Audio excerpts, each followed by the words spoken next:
Ian Urbina is a Pulitzer Prize winner, investigative journalist, author, who has made the oceans his area of expertise, the high seas. His book, The Outlaw Ocean, was a generally horrifying account of the ghastly treatment of fishermen, illegal overfishing, scams, general lawlessness. He has set up the Outlaw Ocean project, and he has been investigating the activities of the Chinese fishing fleet, which pulls in 20% of the world's entire catch. Ian Urbina is with us now. Hi, Ian. Hi, how are you? I'm well. Just tell me a little about the Outlaw Ocean project first. What is it? It's a journalistic nonprofit.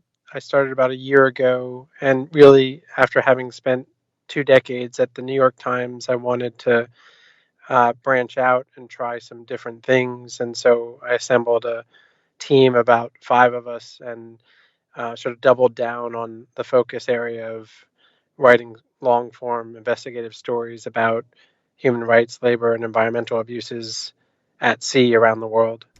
And you're able to disseminate the journalism in a different kind of way? Yeah, I mean, one of the things we wanted to do was stick with the core tenets of, the journalism we were doing previously.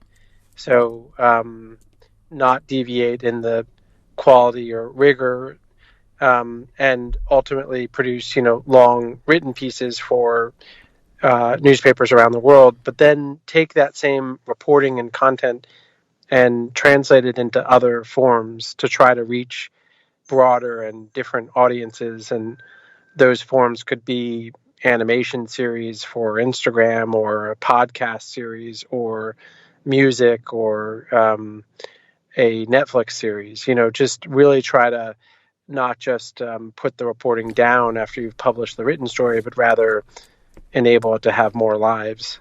It's interesting, isn't it? I mean, this is what has to be done if you want to reach a broad audience now, because everybody's niched. Yeah, it's worrisome. I mean, the phenomena, myself guilty among them, of journalists leaving major platforms and opening up these newsletter subscriber-based services is, I think, a bad thing generally for the public at large. And then the economics, as you quite know, of doing investigative international journalism is just horrible. It's so expensive, and most news outlets don't want to put the time and money and effort into that kind of reporting. And so there are fewer and fewer of those stories or jobs to be had. So you have to kind of find, different approaches to fund it, and also different tactics for reaching younger and global audiences. Let's talk about the investigation that you have carried out into China's fishing fleet, and specifically the part of it that's been operating in North Korean waters. Hitherto invisibly.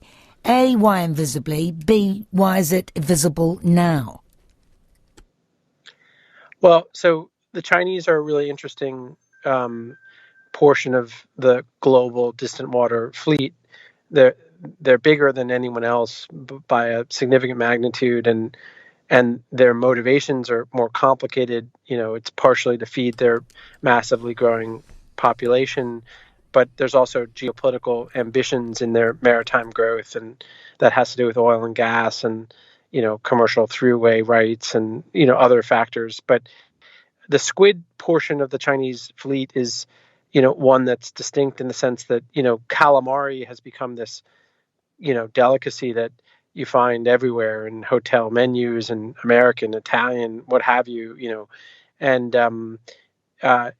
the Chinese are responsible for pulling 80% of the squid that ends up as calamari, comes off of Chinese boats. So we're looking at thousands of boats, and they cluster usually in, fleets of 200 or 300 that go to distinct places. And one of those fleets is, now known, but previously was invisible, and it's a fleet that is about 900 boats large, 900 to 1,000 boats, and every year that fleet was going to North Korean waters. And this is a big deal because in 2017 in response to the nuclear testing that was going on in North Korea. The UN Security Council, of which China is a member, unanimously signed sanctions on North Korea to try to get them to stop moving that program forward. And one of the explicit prohibitions was foreign fishing vessels in North Korean waters. So to find what amounts to about a third of the Chinese distant water fishing fleet in North Korean waters, even though it signed an agreement saying that should stop, was really a big deal. And to your other question, yeah, the sanction covered North Korea presumably selling fishing rights. But are the Chinese buying fishing rights, or are they just stealing the fish? In which case, it's not a breach of the sanctions, right? Well, so it's a breach of the sanctions if the Chinese government knows that its own boats are going to a forbidden place, whether they're pulling the fish out of the water with North Korean permission or not.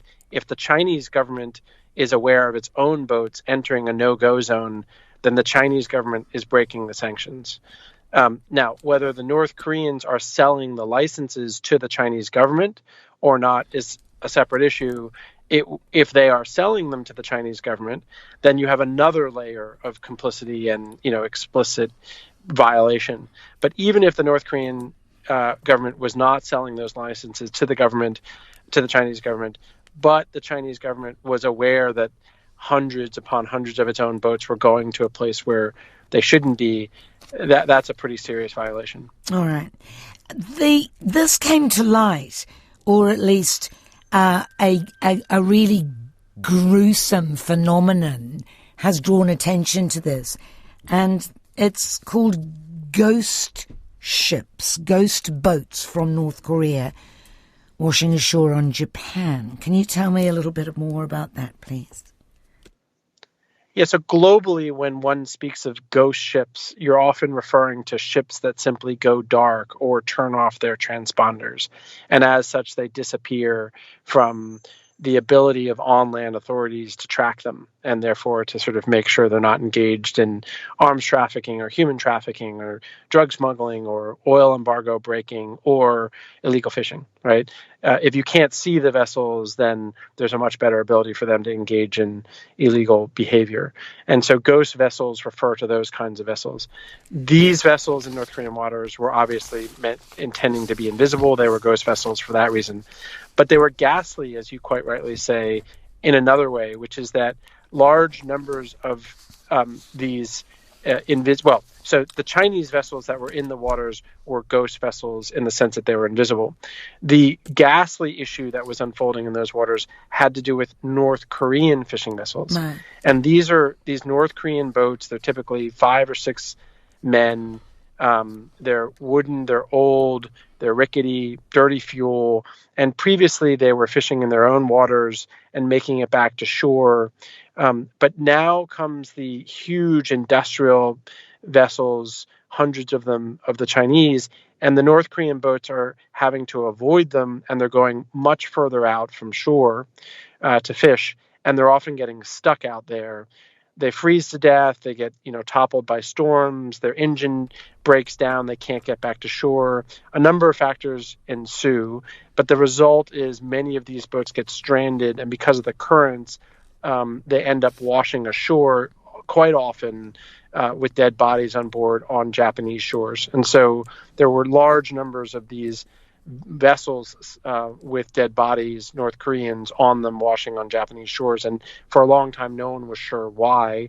And now the revelation of this massive industrial fleet in these waters casts some explanatory light on why that might be happening. So they have to go further and further out to catch any fish because the Chinese have scooped them up. Yeah, right. Two reasons. One, in the last decade, you've seen an 80% decline in the squid stock in these waters. This is the East Sea, the body of water that abuts, South Korea, North Korea, and Japan on one side and Russia on the other. And that body of water has seen this precipitous drop in squid. Researchers weren't sure why. And now we know one reason why. Climate change is probably the other. And then, so there were fewer fish to be caught. The North Koreans had to go further out to catch a bare minimum.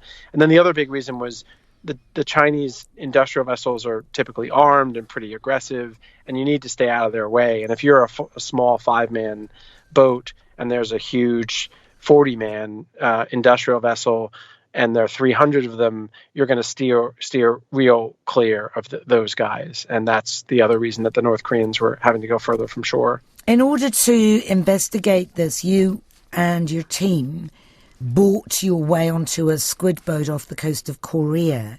What was your experience?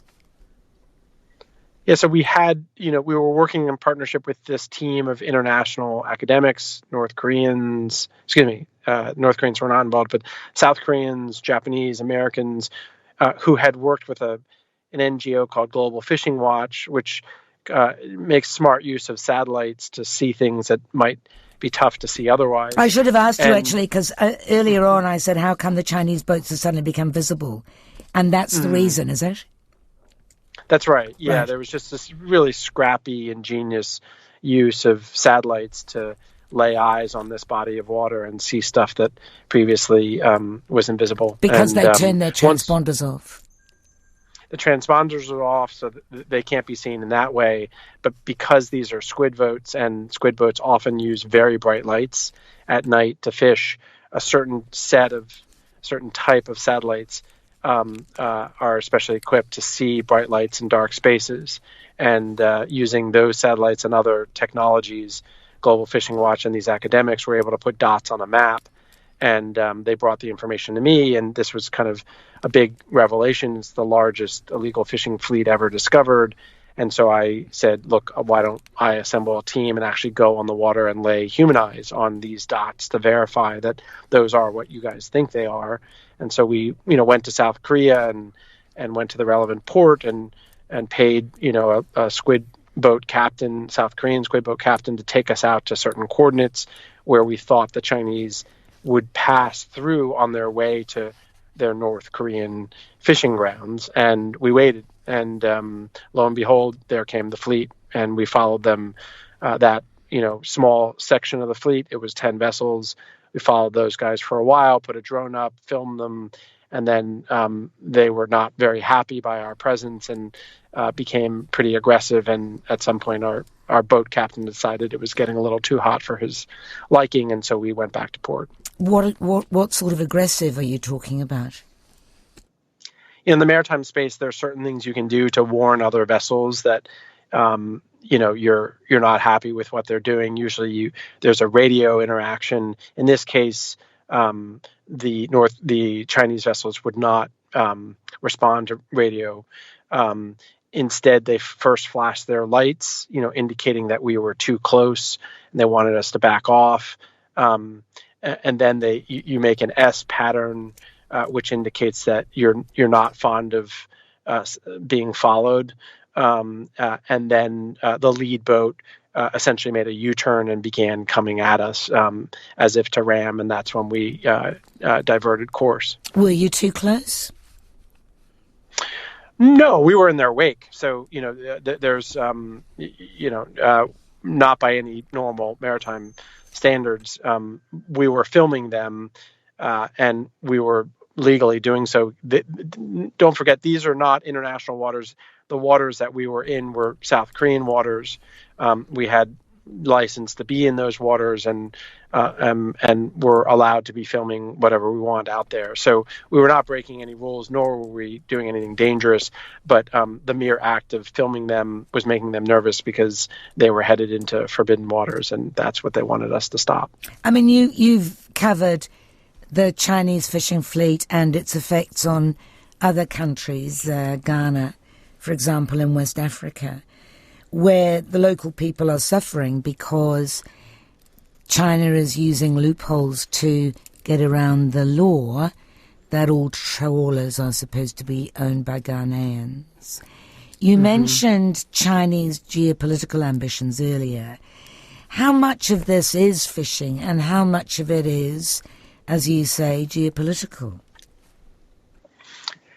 Yeah, I mean, putting numbers on it is always speculative, and I also think it's always important, especially for me as an American, to be very clear about the fact that the Chinese are not doing anything that's that distinct from what the U.S. was doing, and has been doing for decades. This is an imperial, enterprise where a major power is simply attempting to sort of grow its reach economically, militarily around the world.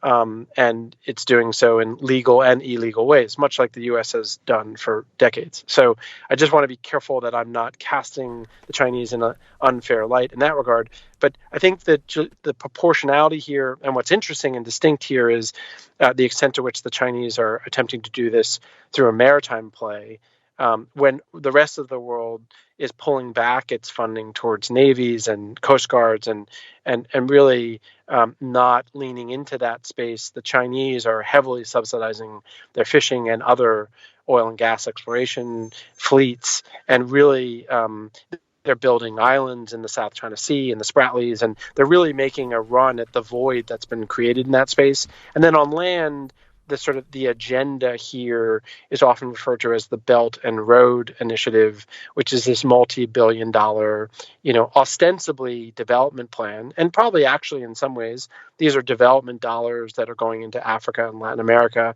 Chinese dollars. These are road and dam and port projects, where the US and the EU have pulled back and they're not giving favorable loans and they're not making investment in these projects. The Chinese are stepping up. And, again, they're doing that, A, because they're trying to, improve the brand that is China. And B, they're trying to also garner market partners where they can sell their goods and extract resources. This is what the fishing fleet is part of that overall agenda. Has there been some progress? I was reading that, for example, China has closed the squid season in some South American waters to allow the squid population to increase. And I don't think it's ever done that before. That's right. Yeah, you've seen some, again, it's always, just as you rightly point out, it's perilous to think of these places like China as monoliths, right? These are internally contradictory and complex players on the world scene. And so within China, and even within the seafood or fisheries realm, you have competing forces. You have, on the one hand, true ocean conservationists who are trying to, and environmentalists who are pushing hard within China to get the government to reckon with its huge footprint. And whether that's carbon emissions or whether that's its overfishing in its near shores, there have been some really big steps toward trying to be better stewards. At the same time, you have other sectors within the government who are trying to worry about food security, or worried about market opportunities, or worry about the fishing sector in particular and the vulnerability of those fishing captains. And their primary interest is to bolster their priorities. And those folks are doing the opposite. And so, yes, you have some closed areas that, like you said, that's not been done before around the Galapagos and Argentina and Chile. The critique of that is the areas that have been closed off are not the richest, most strained fishing grounds. They're sort of secondary fishing grounds. But nonetheless, it is a big deal that China made that step in the first place. Are you suggesting that it might be a bit of PR as well? Sure. Yeah, that is what I'm suggesting. I think it's probably a combination of both. Because there was a whole bunch of Chinese fishing boats that hove to off the Galapagos Marine Reserve not so long ago. And the Ecuadorian government became very concerned about that, didn't it? It did, yeah. I mean, and this is a really interesting case because on the one hand, this was a squid fleet, again, a different portion of the Chinese squid fleet, about 340 vessels that for years have been going on a set pattern that runs from China, usually takes them near the Falkland or Malvinas Islands, and then heads them up to the Galapagos Islands, and they unload in Uruguay, and then they head back. And this is not a new path for them. And when they get to the Galapagos, these 350, 380 vessels often ride the line, as you say, which is they are right on the edge of national waters where they're, for the most part, engaged in worrisome, from an ocean conservation point of view, but legal activity. Worrisome in the sense that many boats forming a wall of nets on the outskirts of a biologically distinct and diverse place like Darwin's paradise, Galapagos Islands, is worrisome. You know, they're going to be netting all sorts of species that maybe we don't want to be so pressured. But for the most part, they're on the high seas portion of the water, and they're allowed to be there. And that speaks to some bigger concerns about how the international waters or high seas are regulated, and the limits of even countries like Ecuador to do anything when those boats stay on, just across the line. There, just as a by question, as in by catch, weren't they making a movie out of your book, Outlaw Ocean? Yeah, yes, that is still the case. So Leonardo DiCaprio, Netflix bought the rights to make a documentary series, both a scripted, meaning fiction, and a non-scripted, meaning a documentary, nonfiction series.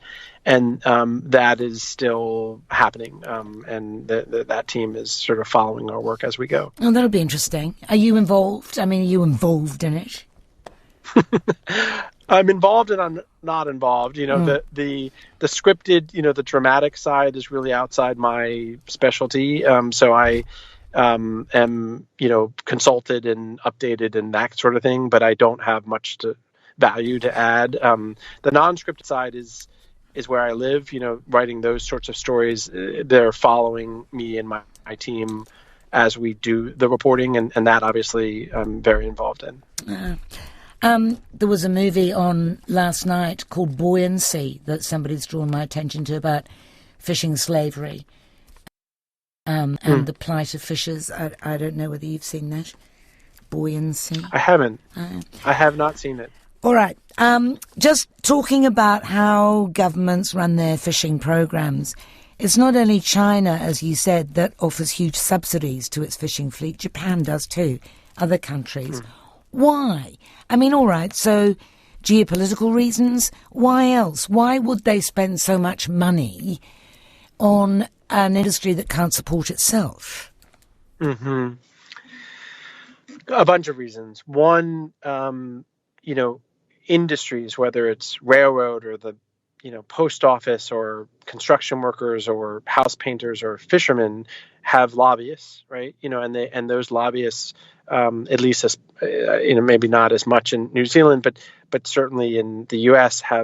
are paid to represent the interests of that industry, and if they're effective, then they help get legislation that is to the benefit of their industry. And in the case of fishing subsidies, whether it's in Spain or Norway or Korea or Japan or China or the U.S., the argument is that this is a vulnerable demographic of workers. It's a vital sector to the national identity. From a food security perspective, it's not a great idea to have a whole sector of food that a country relies on coming from abroad. And so for all these reasons, it's important for the government to play a role to keep that industry afloat. And by golly, that looks like subsidies, sometimes, or, lower taxes or what have you. And so that's usually how subsidies get originally codified or expanded, and then, or protected from removal.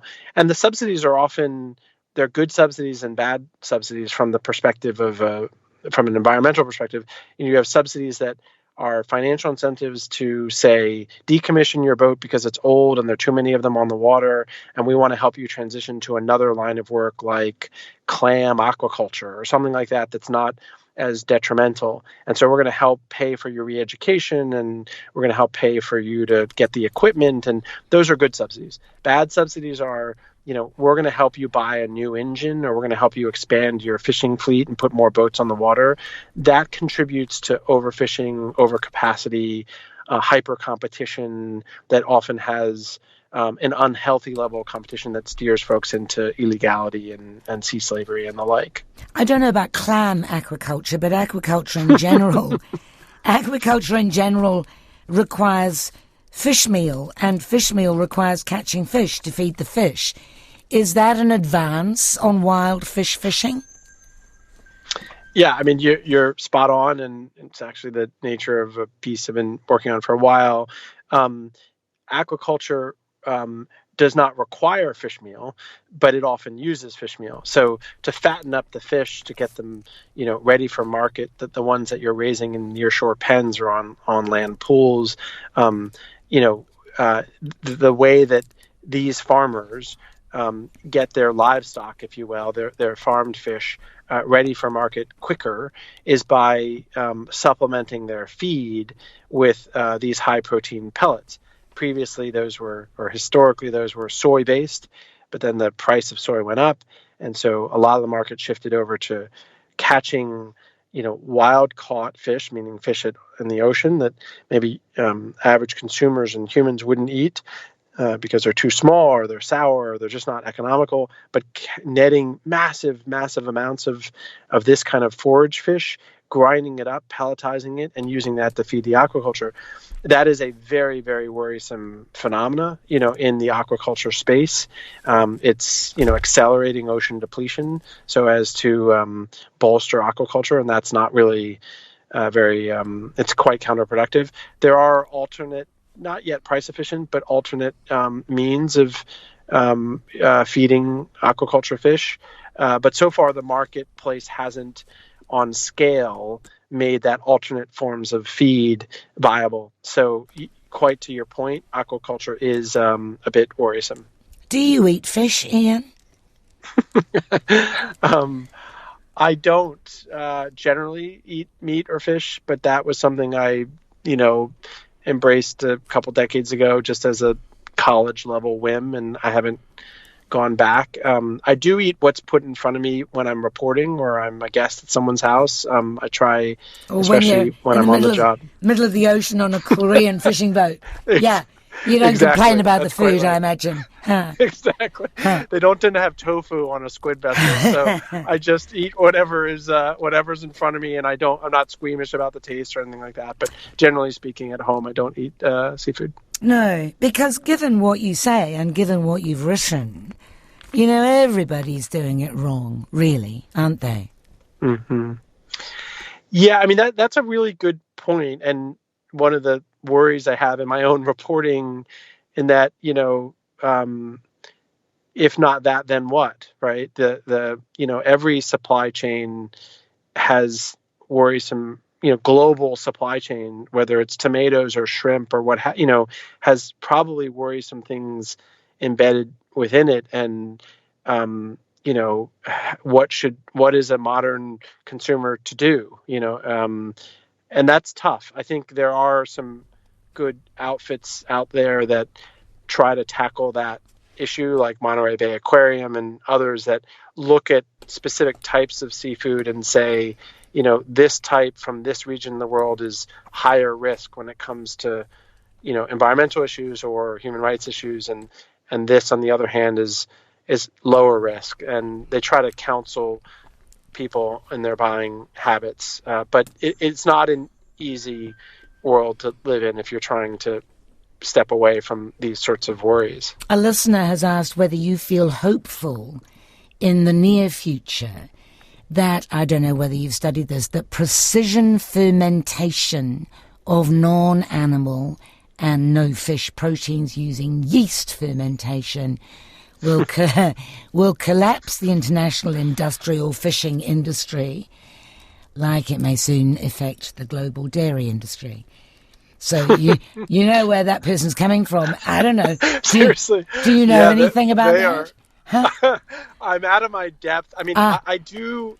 I will say that, like, the whole push towards, like, I just yesterday had one of these Impossible burgers, that's fake meat, and it's really amazing. It tastes like the real thing, and I do think that the promise of imitation seafood is the next frontier for that research. And I think the promise is quite great.